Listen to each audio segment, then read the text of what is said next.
Assalamualaikum warahmatullahi wabarakatuh. Perkenalkan, nama saya Anugrah Alfarizki, nomor absen 5. Dan saya Raditya Idan Anugrah, absen 20.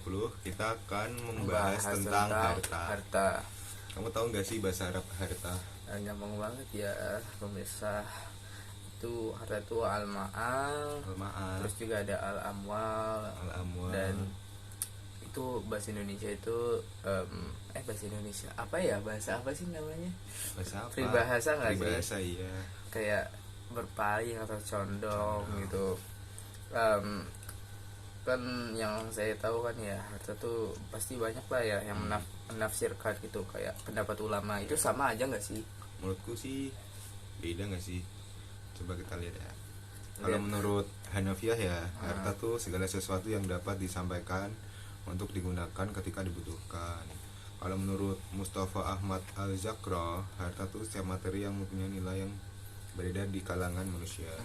Kalau menurut Musyalabi, harta tuh sesuatu yang dapat dikuasai, dapat disimpan, serta dapat diambil manfaatnya. Begitu. Kan harta pasti punya unsur-unsur ya. Kamu tahu nggak sih unsur-unsurnya? Ya, ada 4 unsur ya. Yang pertama tuh ainiyah, yaitu bersifat materi atau mempunyai wujud nyatanya. Dan kedua itu ada qabilan litamlik, itu bisa disimpan untuk dimiliki.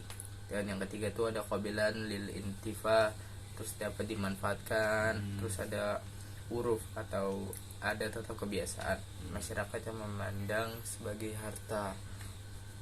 Nah, gimana sih Islam memandang harta dan kegiatan ekonominya? Cara Islam memandang harta ya. Satu tuh pemilik mutlak terhadap segala sesuatu yang ada di bumi. Ini termasuk harta dan harta benda Allah. Terus seseorang pada hari akhir nanti pasti akan ditanya tentang 4 hal, yaitu usia, untuk apa dihabiskan, jaminannya untuk apa, dipergunakannya untuk apa. Nah, terus 2, status dan kedudukan berharta, sebagai amanat, titipan, sebagai perhiasan, sebagai ujian keimanan, dan sebagai bekal ibadah. Pemilikan harta dapat dilakukan melalui amal masyah dan yang halal dan sesuai aturan. Kalau pembagian harta, kamu tahu nggak sih apa saja pembagian harta gitu? Tahu dong pasti. Yang pertama tuh ada mutaqawim, yaitu halal untuk dimanfaatkan, kayak yang boleh, pokoknya yang boleh diambil manfaatnya gitu. Nah, kalau gairu mutaqawim tuh yang tidak boleh diambil manfaatnya, kayak contohnya babi, karena kan jenisnya kan dilarang gitu dari Al-Quran, juga haram. Nah, kalau dilihat dari segi jenisnya kan ada 2. Yang pertama itu al-iqrar, itu yang harta tidak bergerak, yaitu tanah, rumah. Dan al-manqul itu harta bergerak, contohnya kayak barang dagangan, kayak pokoknya gitulah. Dan dilihat dari pemanfaatannya kan ada 2 juga. Yang pertama tuh harta al-istimali, itu manfaatnya tidak menghabiskan benda tersebut dan tetap utuh, kayak contohnya rumah, lahan pertanian, pakaian tuh. Dan kedua itu ada harta al-istiqlaki, itu ada manfaat yang menghabiskan benda tersebut, kayak contohnya minuman, sabun, pulpen gitu, habis pakai gitu, habis pakai. Dan kalau kalau kamu ya, aku tanya lagi, kan ada lagi nih, dari segi tidak hanya di pasaran, sama dari segi status atau kedudukannya harta, itu gimana sih?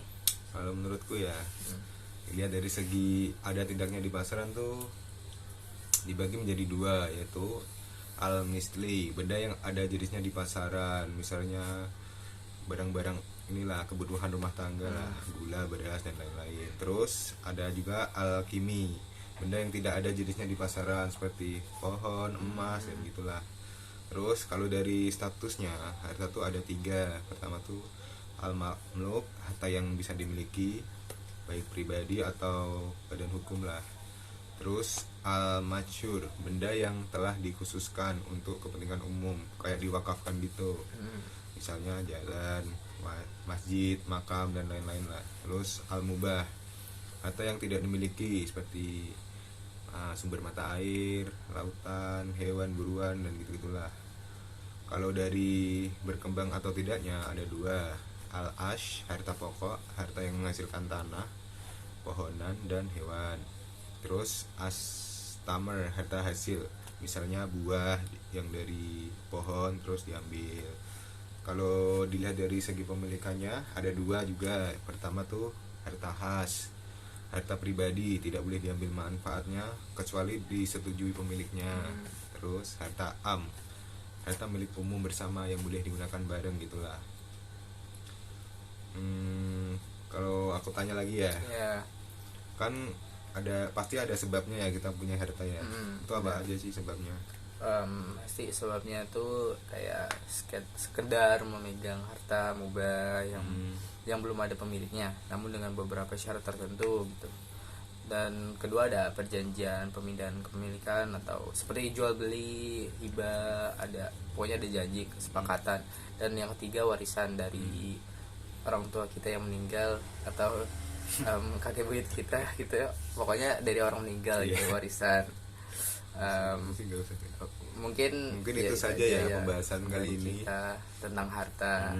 Sekian, terima kasih. Wassalamualaikum warahmatullahi wabarakatuh.